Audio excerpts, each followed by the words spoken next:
এত সংগ্রাম, এত জীবনদান, এত আন্দোলনের পরে আমরা কি আওয়ামী লীগ যে অবস্থায় বাংলাদেশকে বিরাজনীতিকরণের দিকে নিয়ে গিয়েছিল তার চেয়েও বড় স্বৈর শাসককে কি আমরা এনে ক্ষমতায় বসিয়েছি?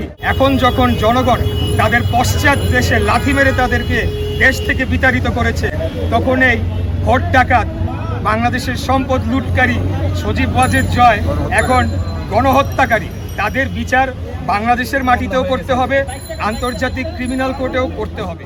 এই স্বৈরচার, এই পরাজিত যে ফ্যাসিস্ট সরকার, তারা একটি পায়তারা করছে।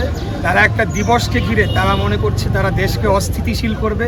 এই ছাত্র জনতার যে অভ্যুত্থান হয়েছে সেটিকে তারা বিনষ্ট করে তাদের যে কালো থাবা সেটিকে তারা আবার প্রতিষ্ঠা করবে। কিন্তু আমি এটা স্পষ্টভাবে বলে দিতে চাই যে এটা কোনোভাবেই সম্ভব হবে না।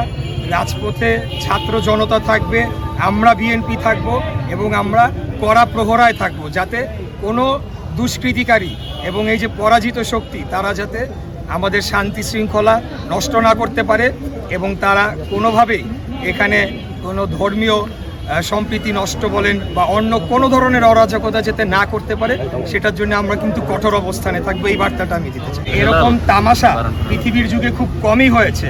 তারা যে ধরনের অত্যাচার, নির্যাতন, নিপীড়ন করেছে, আমাদের নেত্রীকে যেভাবে কষ্ট দিয়েছে, যেভাবে গুম খুন হত্যা করেছে, এখন যখন জনগণ তাদের পশ্চাৎ দেশে লাথি মেরে তাদেরকে দেশ থেকে বিতাড়িত করেছে, তখন এই ভোট ডাকাত, বাংলাদেশের সম্পদ লুটকারী সজীব ওয়াজেদ জয় এখন গণহত্যাকারী, তাদের বিচার বাংলাদেশের মাটিতেও করতে হবে, আন্তর্জাতিক ক্রিমিনাল কোর্টেও করতে হবে।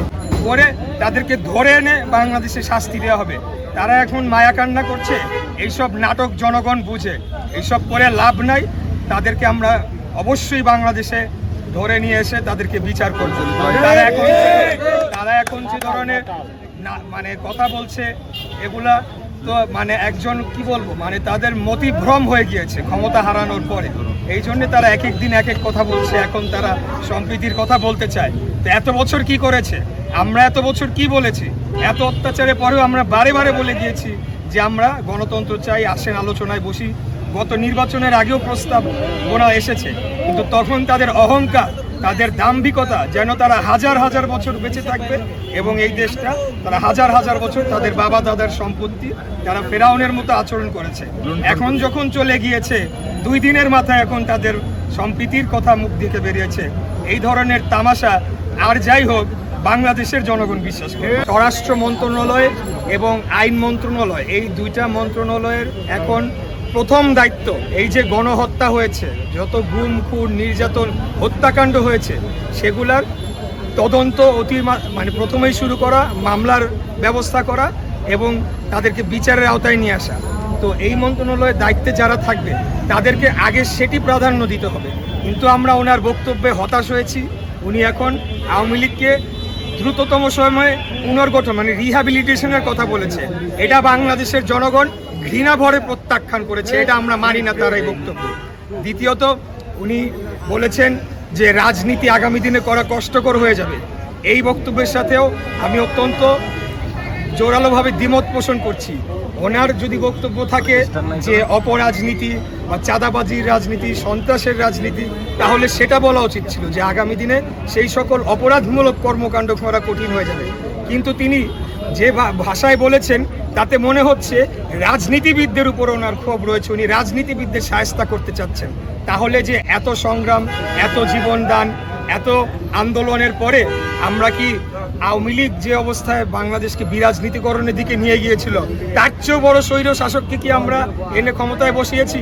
অতএব এটাও জনগণ মানে না।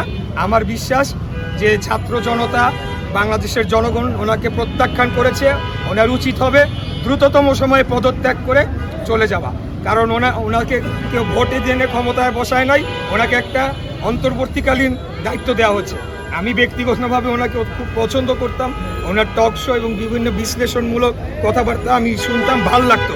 কিন্তু ইদানিং ওনার বিভিন্ন বক্তব্যের কারণে আমরা মর্মাহত হয়েছি এবং আমরা দাবি জানাচ্ছি, জোরালো দাবি জানাচ্ছি, উনি অতি দ্রুত পদত্যাগ করে উনি এখানে অন্য উপযুক্ত কাউকে বসানো হোক, যারা প্রথমে এই গণহত্যা, আওয়ামী লীগের এই হত্যা বিচারের দায়িত্বটা আগে পালন করবে। আমরা এরকম একজনকে চাচ্ছি। আমরা এমন কাউকে চাচ্ছি না যিনি তলে তলে আবারও আওয়ামী লীগ সেই স্বৈর শাসন প্রতিষ্ঠা করার জন্য বিচার চাই